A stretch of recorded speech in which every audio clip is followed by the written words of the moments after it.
Now I got about 5 or 6 animals up front, but this is the rest of them. And all the animals right now, they're just kind of, so I gave them their shots yesterday. And the whole thing about this, the vaccination, from my understanding, the modified live vaccination, what they do is they take the real virus and the bacteria, and they like put it in a, they mutate the virus.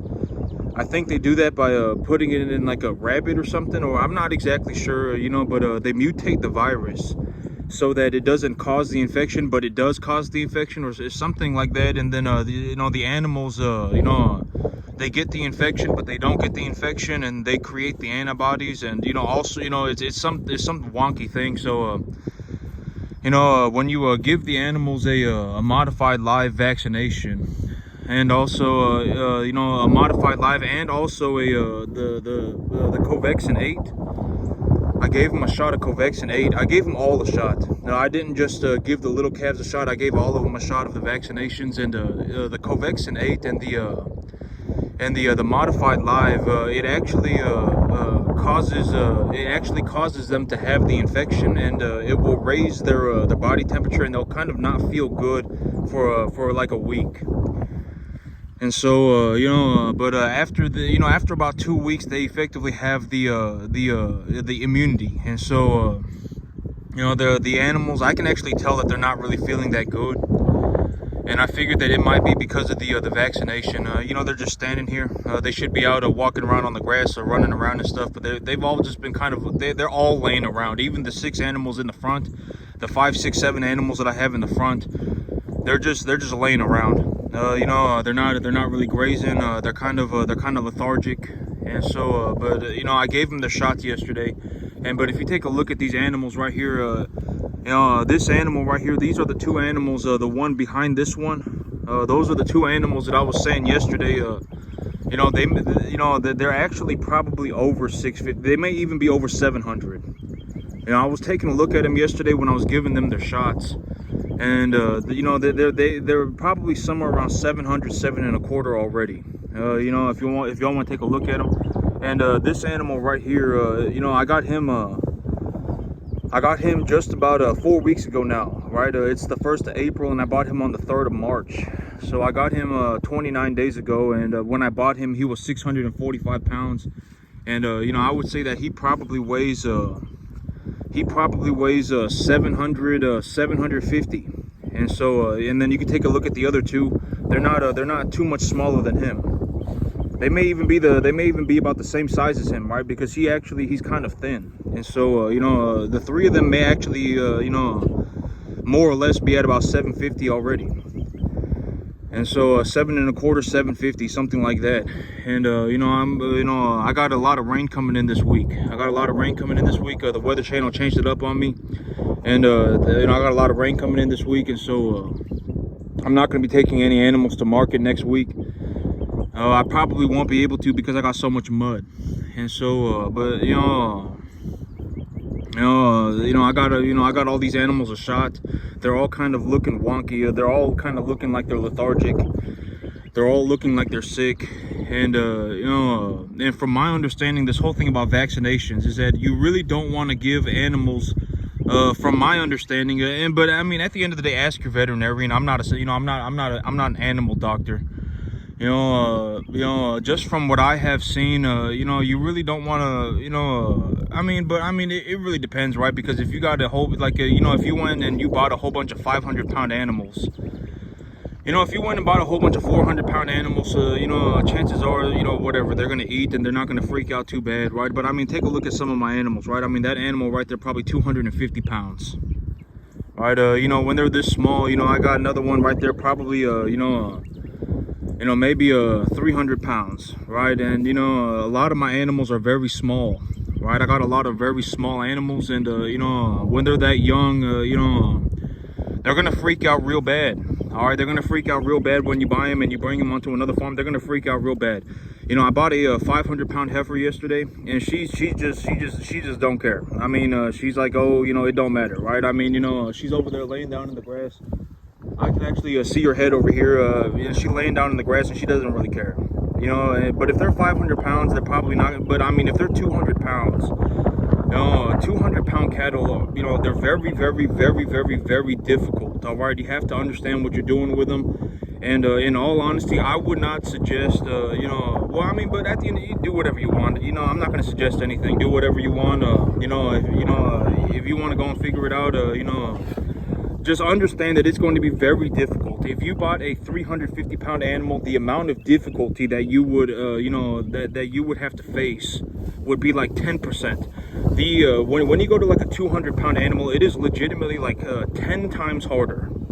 10 times harder to raise a 200-pound animal than it is a 350-pound animal. All right, and if you buy a 350-pound animal instead of a 200-pound animal, you know, you'll probably just end up paying, you know, for that extra 100 pounds, you may end up just paying like an extra, you know, $250, $350 for that extra 100 pounds.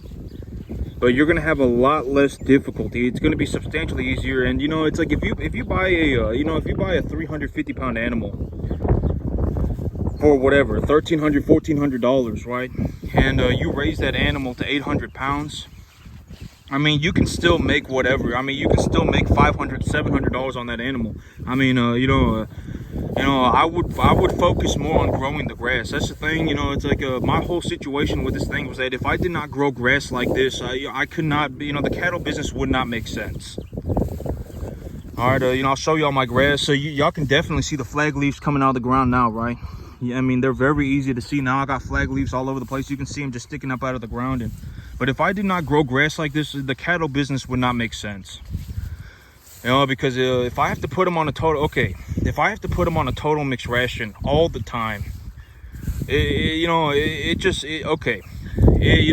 terms of a financial sense, in terms of running a business, it doesn't really work.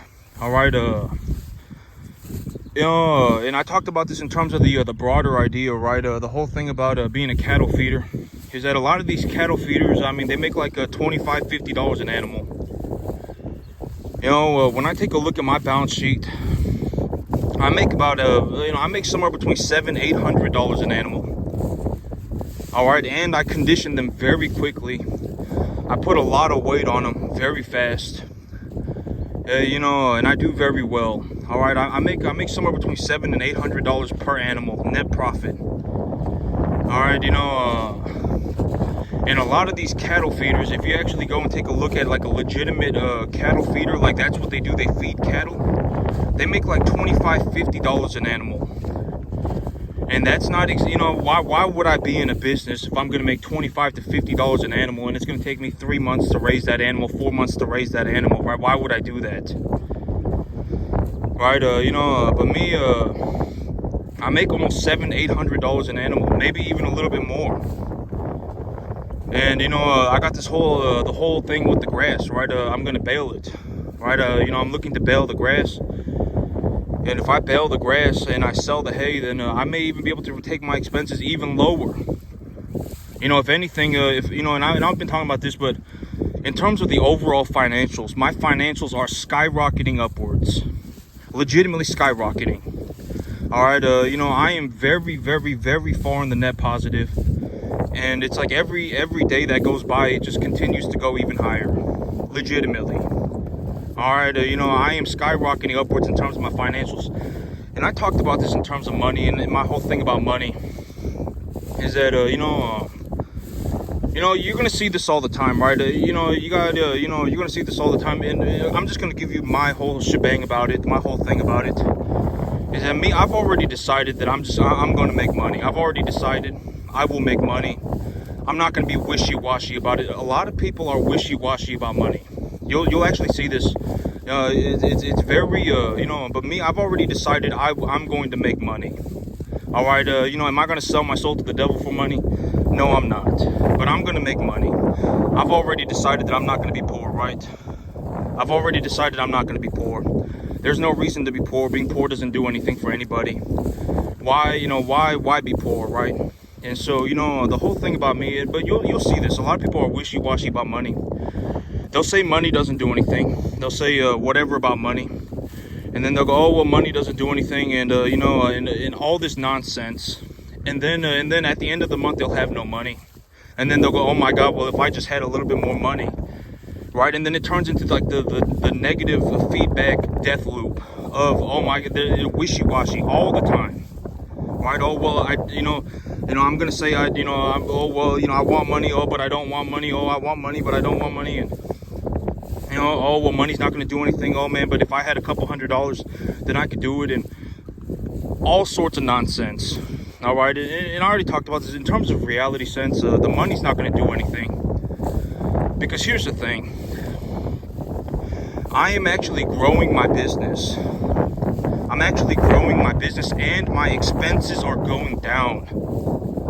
My expenses have actually gone down.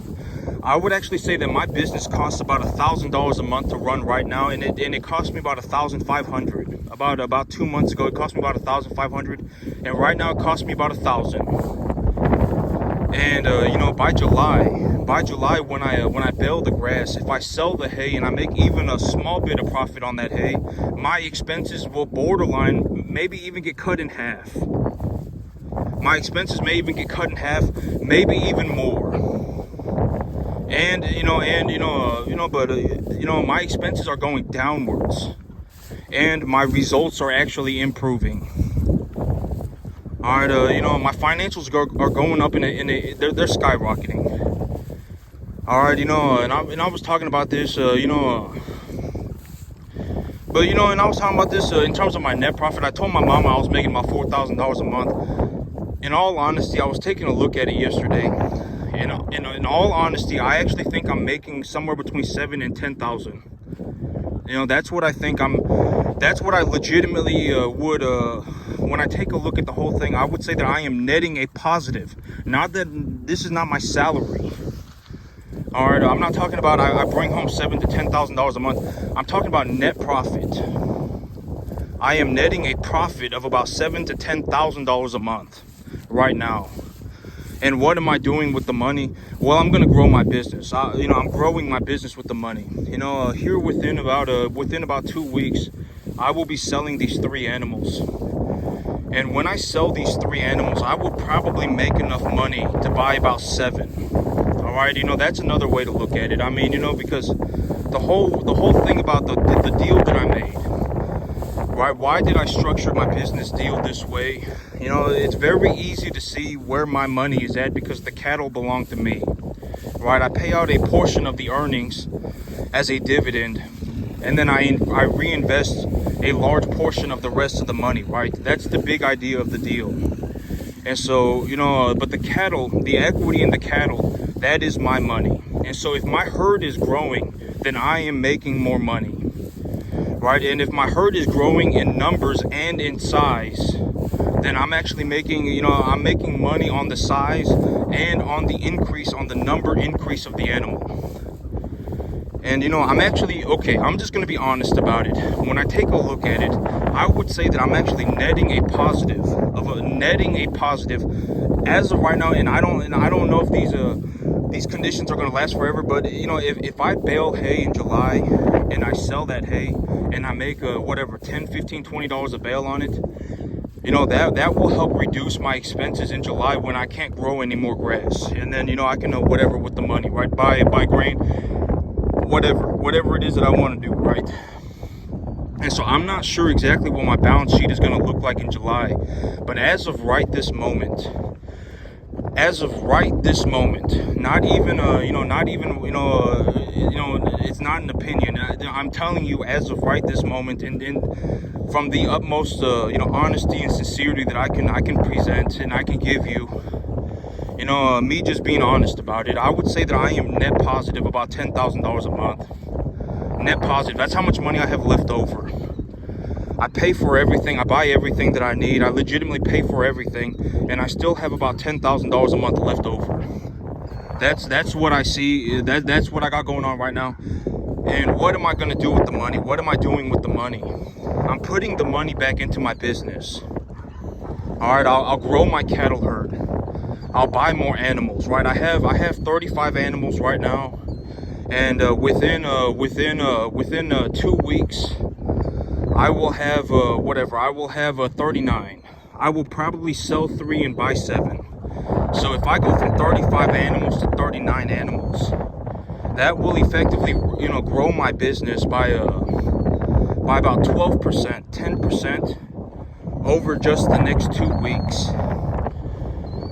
And so that's what I'm doing with the money right now, right? I mean, and it's very easy to see how much money I make because the cattle are my money. Just remember that. That's how I structured the deal, right? You know, when I structured the deal, that's how I made it, right? I will pay out 10% of the net earnings, of the net profits, right? Not of the gross profits, but of the net profits. I will pay out 10% of the net profits as a dividend. And then I will reinvest 90% of the net profits, and the money that is in the cattle is my money. That's how I structured the deal. All right, so it's very easy.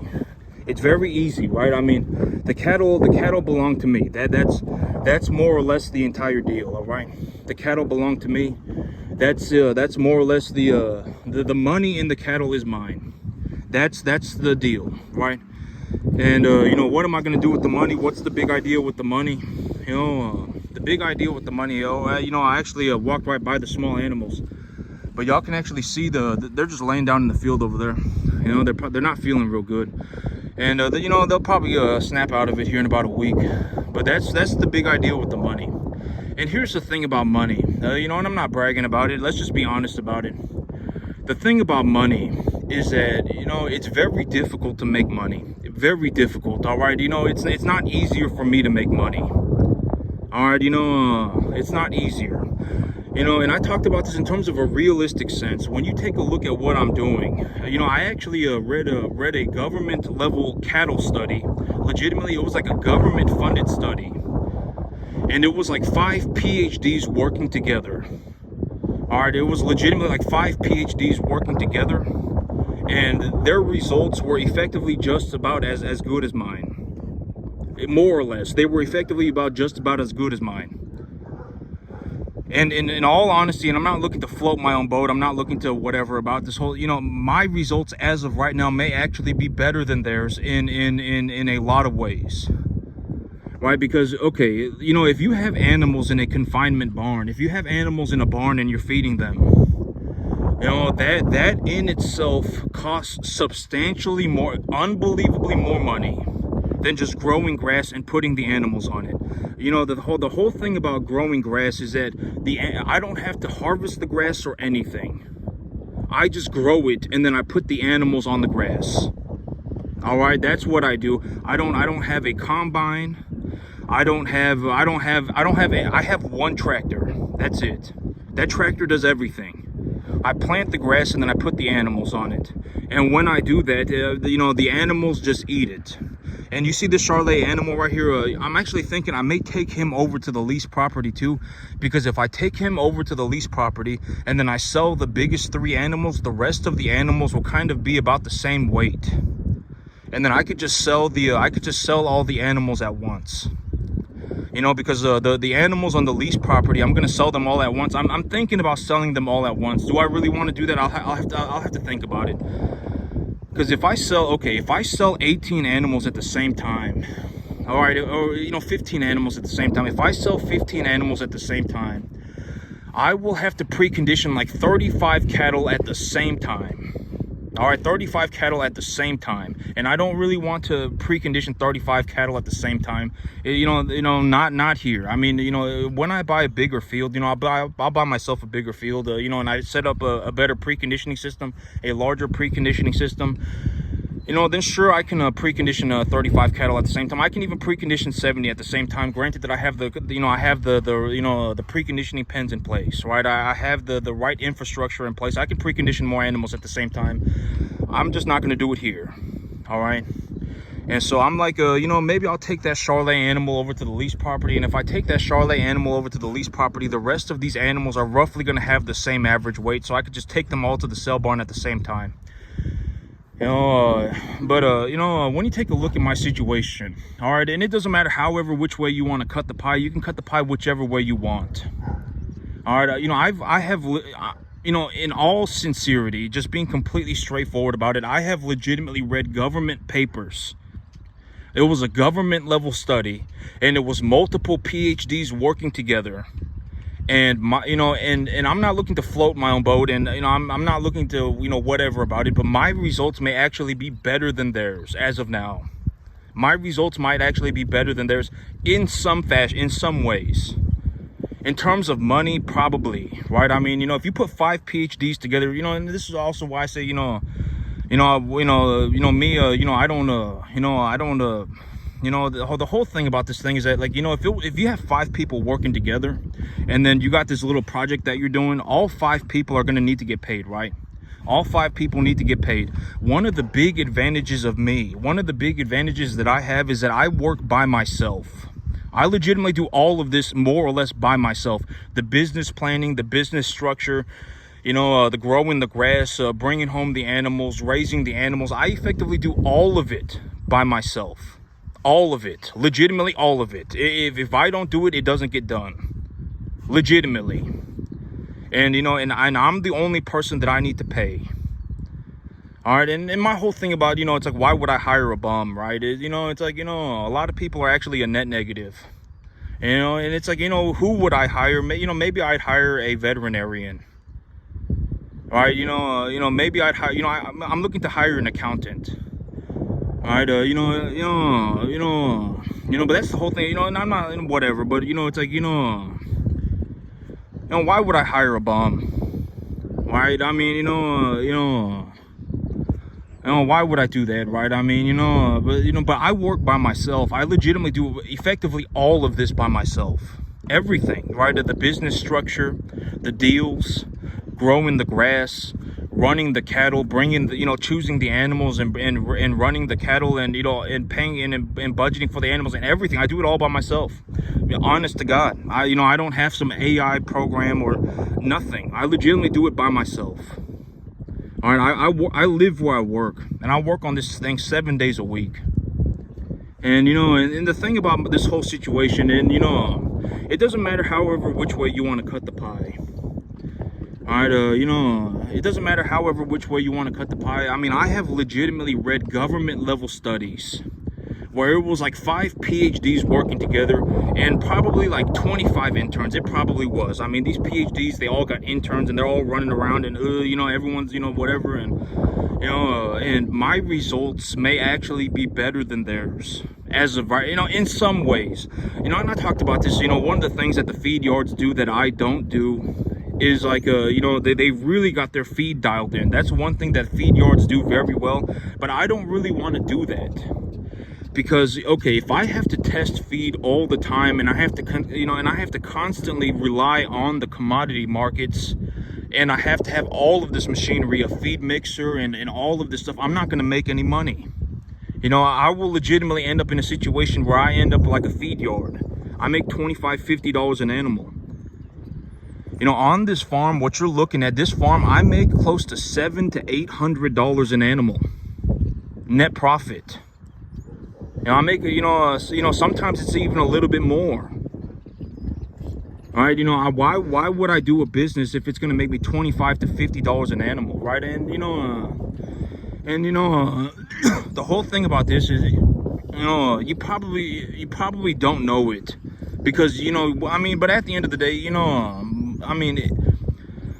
but what you're looking at, this is actually some of the best results known to mankind. Legitimately some of the best. Okay, making $20,000 a month doing anything is not easy. It is very difficult. It doesn't matter what you do, you're not going to make 20. Most people are not. And I managed to make that money on a 10.5 acre field running commercial cattle.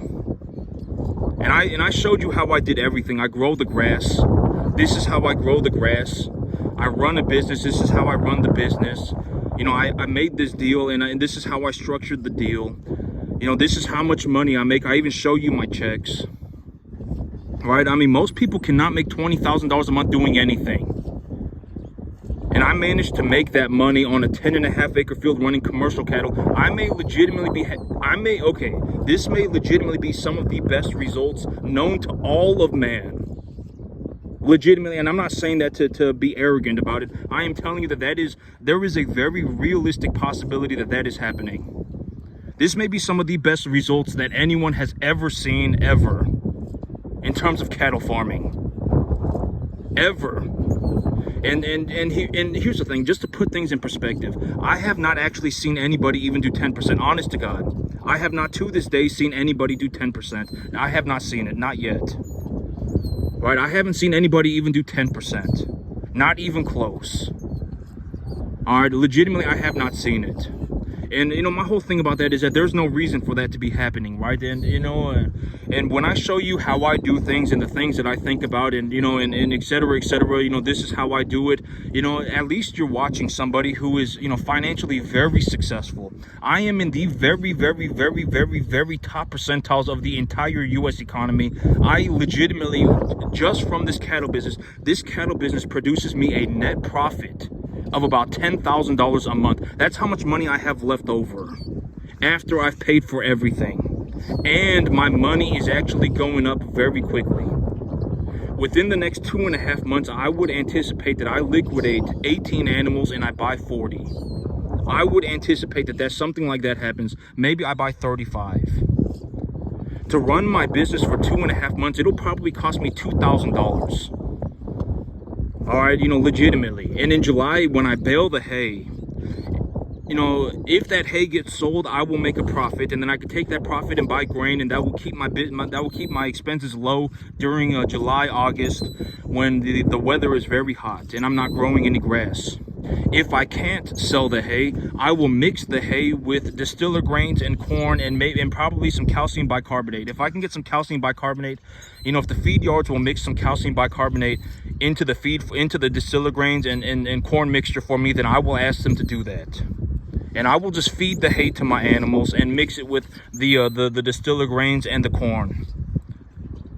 All right, and then I will still make my money back. If not, I will I will probably make a large amount of profit. If I'm getting hay for $30 a bale and the hay's very high quality, I mean, you know, and I mix that and I give them a ration, then, you know, then I'll make my money on it, a lot of money. All right, you know, and I don't, you know, and I'm not, when I talk about money, I'm just giving you I'm just telling you, because it is what it is, right? At the end of the day, I'm not a horrible, malicious person.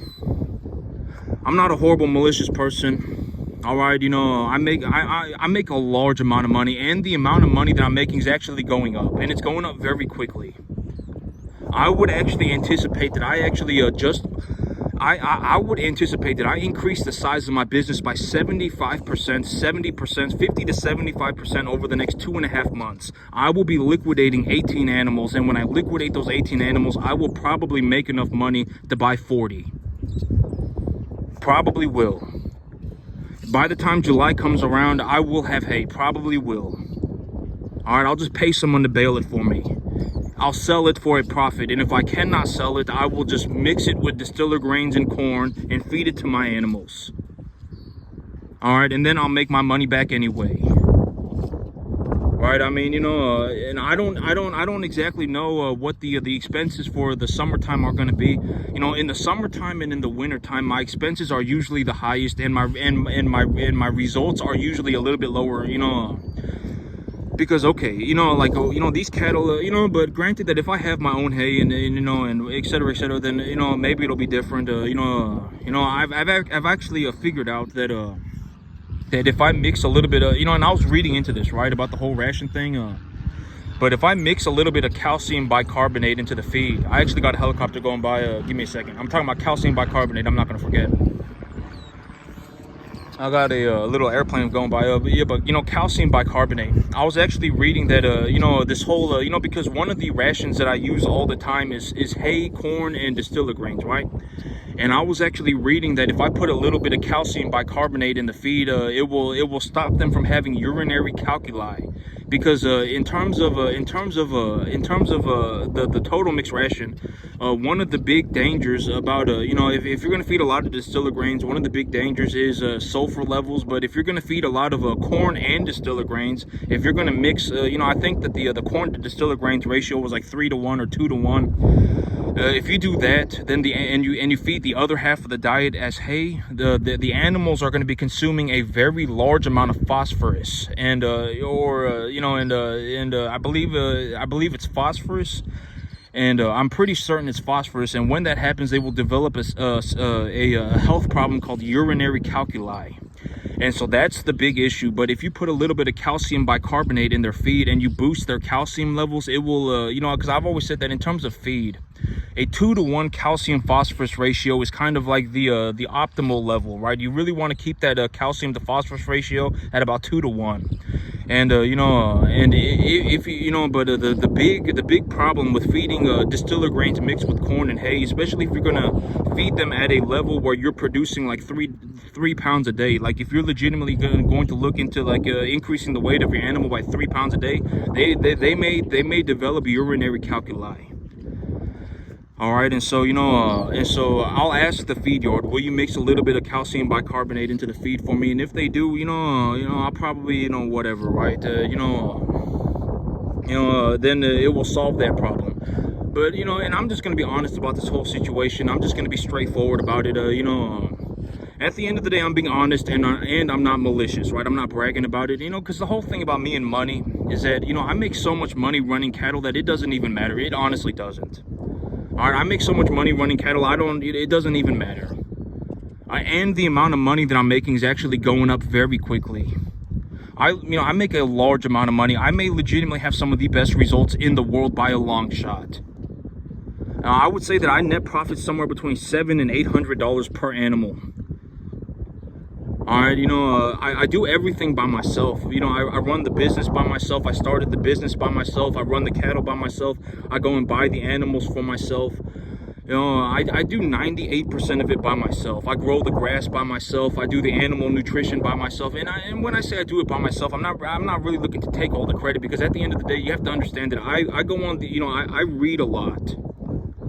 All right, I read in my free time. In my free time, I'll read published scientific papers. All right, I read published scientific papers, I collect information, and then I implement the data. I take a look at what I'm doing, right? Just because a feed yard is feeding 2% of an animal's body weight and putting 3 pounds on an animal, it does not mean that I'm going to do that. Right, but that is one way to do things. But I've collected information from all sorts of things, right? And I've actually figured out that the thing that works the best for me is to put the animals on grass, because I am very good at growing grass. I may be one of the best in the world at it. In terms of running cattle, I'm pretty good at it. Maybe I'm in like the top 100,000 for running cattle. Maybe in the world, maybe I'm in like the top 100,000. But if you're in the top 100,000, you're not really going to make any money. All right, until you start getting into until you start getting to like the top 100, you're not going to make any money. I mean, nobody cares about an opinion. If you legitimately, okay, and the whole thing about the cattle business, right? I've talked about this. But if you legitimately want to get in the cattle business, nobody's stopping you, right? But if you legitimately get in the if you get in the cattle business thinking that you're going to do what I do, you're an idiot. You're not dumb. You're not stupid. You're legitimately an idiot. I have some of the best results in the world by a long shot. It's not even close. I have not seen anybody even do 10% to this day. All right, you're not just going to wake up one day and do this. If you get to the 10, but on the other hand, if you get to the 10% mark, you can actually practice for free. And there's no skipping that. There's no skipping the work. All right, I don't know how else to put it. There is no skipping the work. Nobody cares about your La La Land journey. You're going to die poor at the rate you're going. All right, you're legitimately going to do circles in Disneyland, and then you're just going to die a worthless moron, right? I mean, and even worse, you may even start taking other people down with you. All right, you cannot be in a situation where you have a bunch of opinions and you have nothing to show for. Nobody cares about your opinions. I show you what I do, and I even show you the results, right? Here is what my grass looks like. Here is what my animals look like. Here are the animals that I buy. This is how much money I make. Right? This is what I do with the money. This is how I structure my deal. I legitimately show it to you, right? I mean, and at the end of the day, I am telling you the truth. Right? I mean, what does it matter? At least I'm telling you the truth. I'm not like some horrible malicious person. I'm not telling you that I'm doing one thing and then going the other direction. But here's one thing, and I was talking about this earlier. But you're gonna see this. You're gonna see a lot of people do this. They'll say they'll do one thing and then they'll go completely off in the other direction. And let's talk about it in terms of money. You'll see this happen all the time. Another way to look at it is called being wishy-washy. But you'll see this happen all the time. Oh, well, I don't, oh, well, I want to make some money. right? Oh, but you know, if it's, you know, and then the moment they realize that it's going to be difficult, they decide that they don't want it. They don't want it anymore, right? You see this happen all the time, but it's called being wishy-washy, right? I mean, there are a lot of you know, oh, they say they're going to do one thing and then they just go and do something else, right? Oh yeah, well, I want to make some money, and then the moment it gets hard, they don't want to make money anymore.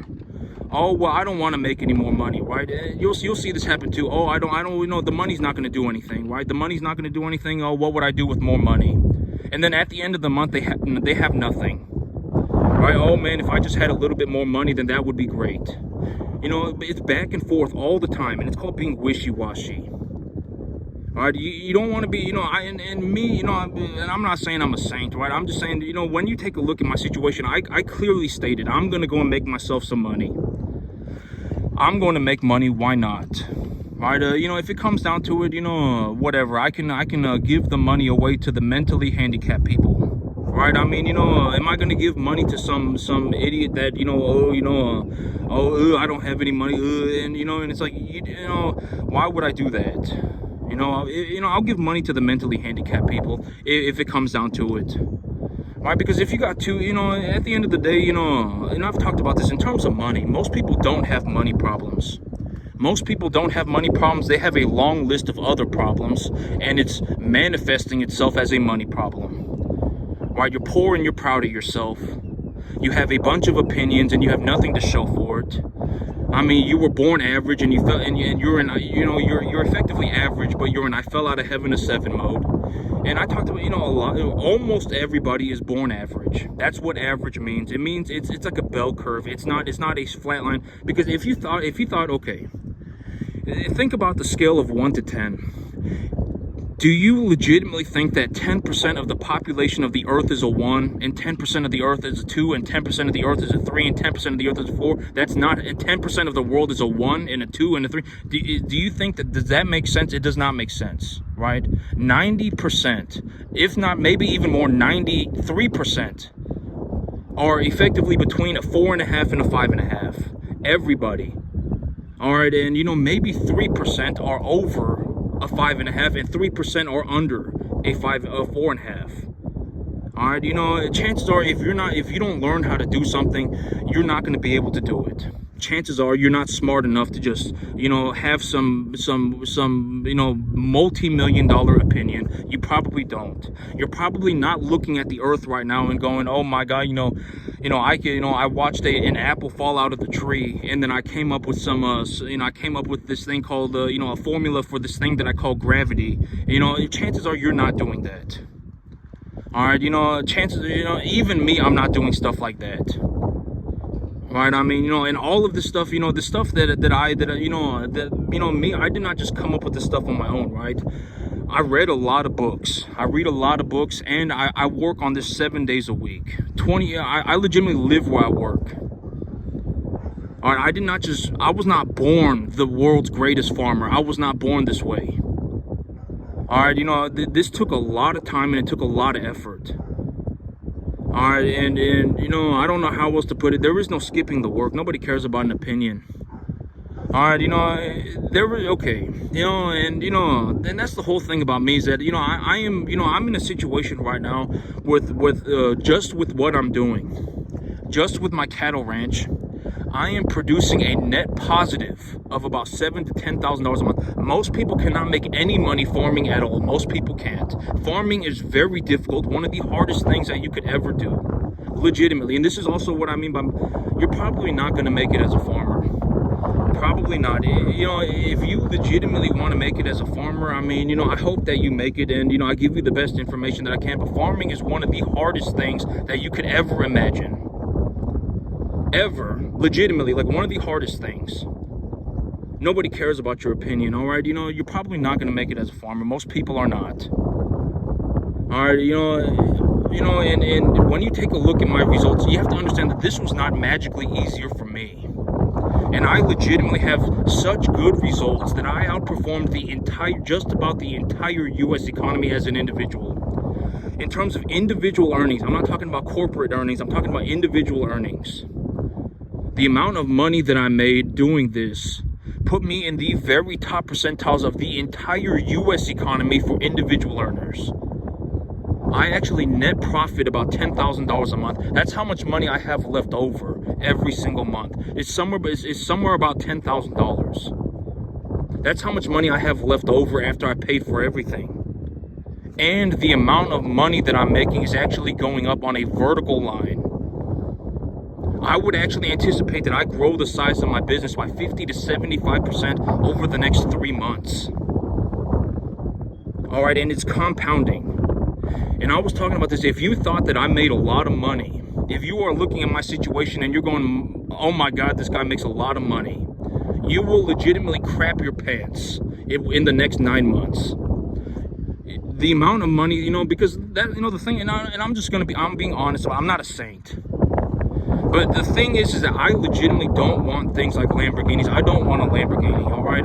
Maybe one day, but I don't really want a Lamborghini. And I've taken a look into buying a Lamborghini. I've actually taken a look at it. I've seen people buy Lamborghinis, and they tell me how they tell me how they did it. Oh, I put it on a, I buy whatever. I bought the thing, and I pay $25,000. I pay whatever $50,000 a year for it. I pay $25,000 a year for it. And when I purchased it from the dealership, they gave me a full service plan for it for the next 5 years, for the next year or whatever, right? So they don't have to worry about oil changes, or if anything goes wrong with the Lamborghini, they can just take it back to the dealership and the dealership will fix it for them. They drive the thing for a year, they put about 5,000 miles on it over a year, and then the next year they take it back into the dealership, right? And then they change it out for a different Lamborghini, and when they change it out for a different Lamborghini, all in all, maybe they lose $25,000 for the year, and they get to drive a new Lamborghini every single year, and it costs them whatever $25,000-$50,000 a year. And I'm like, I understand, I've seen people, I've looked into people who buy Lamborghinis, and I saw how they did it. But even when I know that it will cost me only cost me $25,000-$50,000 a year, I still don't want a Lamborghini. What am I going to do with the Lamborghini? I still don't want one. I don't know how else to put it. I just don't want one. And it makes a lot of sense, right? Like, if you go to the Lamborghini dealership right now and you buy a Lamborghini, and let's say they give you a finance on it, and the financing on it is going to cost you $50,000 a year. It's going to cost you $25,000 a year, and so you finance your Lamborghini, and then and then you get your full service care package with it, and then the next year you trade in your Lamborghini, and when you trade in your Lamborghini and you buy the newest Lamborghini, maybe you lose another 25 grand. So all in all, you lost 50 grand for the year, and you got to buy yourself, you got to drive the newest Lamborghini, and you can do that every single year until infinity and beyond. You can buy the newest Lamborghini every single year, and you just lose 50 grand a year, right? And I understand that, but I still don't want a Lamborghini. I don't know how else to put it. I don't want a Lamborghini. I honestly don't. I don't want a land. I want a big old piece of land. That's what I want. I want like a 400-acre piece of land, and after I do that, I'll figure it out. And maybe I even buy myself 1,000 acres. I don't know. But I want a big old piece of land. That's what I want. I don't really want a Lamborghini. And I've taken a look at people who buy Lamborghinis, and they talk about buying Lamborghinis, and they tell people how they did it, and they're honest about it. And I'm like, you know what? That's cool, but I still don't want one. But here's the thing. In terms of just financials, if you thought that I made a lot of money, if you're taking a look at my situation right now and you're going, my God, this guy makes a lot of money, you will crap your pants in the next. I will actually be expanding my business by about 50 to 75% over the next 3 months. That's what I would reasonably anticipate. And as of right this moment, I probably net a profit of $10,000 a month. That's how much money I have left over every single month. $10,000. It's about 7 to 10 grand. It might even be like 7 to 12 grand. 10 grand, something like that. That's how much I have left over every single month. And what do I do with that money? I put it back into my business. I put the money back into my business, and when I put it back into my business, it makes me a positive return. All right, yeah, that's what I do with the money. All right, I'm telling you, that's what I do with the money. I don't go and buy myself a Lamborghini. I don't go and buy myself a Rolex. I don't go and buy myself jewelry. I don't go and buy worthless things. I put that money back into my business. And I would actually anticipate that my business grows by about 50 to 75% over the next 3 months. All right, if you thought that I made a lot of money, you are going to crap yourself within the next 9 months. Legitimately more, a lot of money. I'm about to make a lot of money. A lot. And I'm okay with it. I've already decided, that's the thing about, I was talking about being wishy-washy. Don't be wishy-washy. Either you make money or you don't. Money's not an opinion. Money's not, you're not a saint to begin with. Nobody's a saint. All right, unless you are a saint, like if you are legitimately the next, religious figure, like if you're legitimately the next Jesus Christ, then you have that going for you. And when you go to God, when you go and meet God, and God says, "Oh, you are a saint," then sure, you're a saint. But other than that, if chances are you're not a saint to begin with. And the thing about money is that the money doesn't do anything. I'm not a saint. The money is not evil. Money is not good. Money is just a piece of paper. And money has its benefits. All right, should you sell your soul to the devil for money? Probably not. All right, but money's not going to make you a good person. Money's not going to make you a bad person. And me, I've already decided I'm going to make money. I've already decided I am going to make money. I will make money. That's what I've decided. I will actually expand the size of my business by about 50 to 75% over the next 3 months. And as of right this moment, as of today, I would logically anticipate, just with all honesty, I am probably net positive $10,000 a month right now. And I'm putting that money back into my business. All right, and I legitimately have some of the best results in the entire world when it comes to a cattle farm. Legitimately, I do. I have not seen anybody even do 10%, and I read a lot of published papers. I read a lot of scientific papers. I read a lot of just published information. And even then, and it's like, sure, if you get a government level study and you put 5 PhDs together and you have like 15 interns, but granted that those people, and in these studies, they run about 200 cattle. 250 cattle, but sometimes they run as many as 50,000 cattle, 100,000 cattle. So I'm not saying, I have the best results like known to man, but as an individual, I have some of the best results. As an individual, I legitimately do all of this by myself. In terms of that sense, I have some of the best results in the world. In terms of just me, just performing by myself, right? I run the business by myself.